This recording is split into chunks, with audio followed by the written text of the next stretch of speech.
Magkakaroon na ng mas malapit at abot-kayang dialysis treatment ang mga residente ng Calasiao matapos ihayag kamakailan ng lokal na pamahalaan ang nalalapit na pagtatapos ng itinatayong dialysis center sa bayan.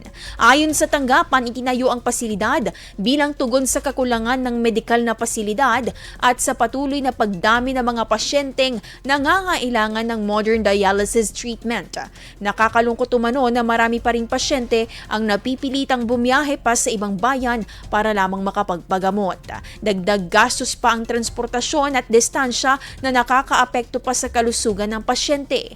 Dahil dito, inaasahang mas mapapalapit ang dekalidad na serbisyong medikal sa mga Calasiaoenyo maging sa mga residente mula sa kalapit na lugar. Bahagi umano ito ng pinaigting na programang pangkalusugan upang tugunan ang pangangailangan ng mga Pangasinense.